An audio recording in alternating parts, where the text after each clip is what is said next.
morning and welcome back to Build Life Overland. My name's Steve and today we're going to take a look at this SetPower refrigerator. One of my pet peeves, I guess, about these kind of review videos, if you will, is that we get them, we unbox them, we do a video on it. I haven't had much time to test it out. I, on the other hand, with this one, have had it out multiple times.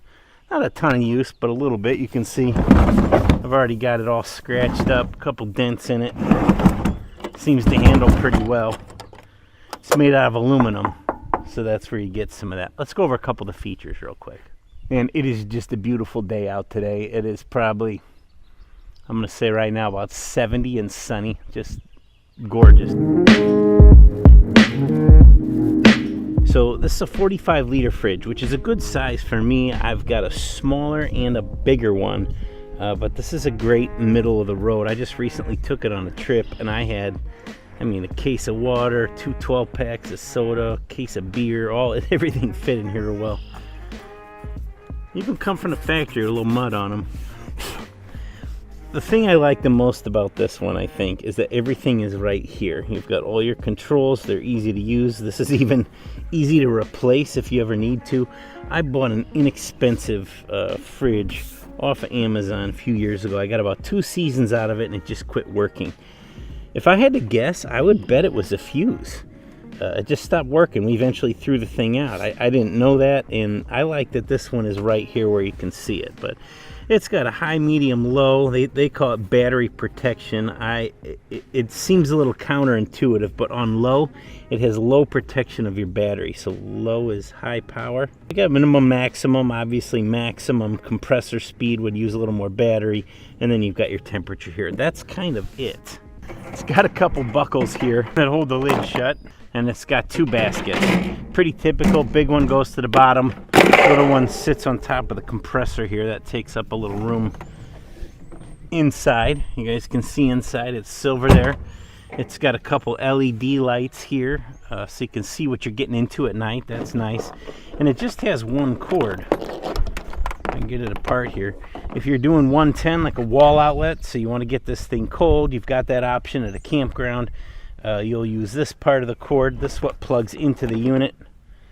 And then you either go 12 volt into a power station, or you can plug them right together like that. It's just 1 cord. Very simple, this thing. So when I took it out, I was trying to run it off a power station, see how long I could get away with that for. So like I say, this is one of 3 fridges that I own, and they all serve different purposes. This one, if for no other reason than the size, this size fridge works well for me. You could put a lot of stuff in it. It's not so big that you can't pick it up and carry it around. You know, I got a Dometic Dual Zone. That thing, it's over $1,000. I think they're like $1,500 now, and it's huge. You know, you can pick it up empty. I threw this in the back of my truck full of drinks. You know, it's heavy, don't get me wrong, but you know, at least half the weight wasn't from the cooler. This is made a nice option, so I think it's going to be my go-to fridge. You know, you're always concerned, and why something has to be overpriced to be considered high quality. I think they nailed it here. I really think it is as good a quality as the Dometic stuff. Seems to work just fine. So far, so good. Look, they've even got error codes right here on a sticker, troubleshooting, all that stuff. It's quite helpful. There's a wiring diagram on the back. You know, you got everything you need.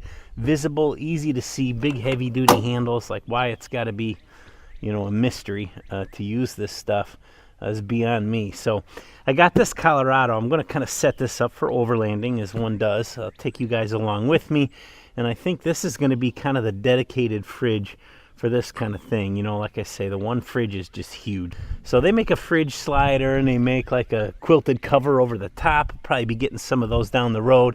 This will come with a topper here. I want to figure out how to get it all worked into that system. I'll put a link in the description below. Like I say, they're just under $400. I think they have a sale every now and again. You can get them for like $370.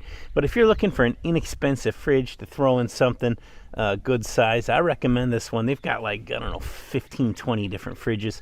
One of them they've even got that has a battery you could pull out. I thought that would be cool. So you know, you could be charging one while you're using the other. But with the solar panels, I'm not sure it matters that much. That battery may take up a lot of room and add a lot of weight to the fridge for no reason. But I'll do another video on this after I get a little more time with it. Like I said, I've had it out 3 or 4 times. Took it to our property in Kentucky when we were building there, and just first time being nervous, we just kind of used it for a drink cooler. Left it out on the front porch, which is nice. Guys want to grab a bottle of water while we're working, you know, having to walk inside with your muddy shoes. You could just come to the porch fridge. It worked out real well. The power unit I was using did not work out so well, so we had it plugged into the wall most of the time. Stay tuned. Obviously, I'm sure you'll all be waiting with bated breath to see what this fridge can do over all the other fridges. Keeps your food cold, does a decent job, doesn't cost very much.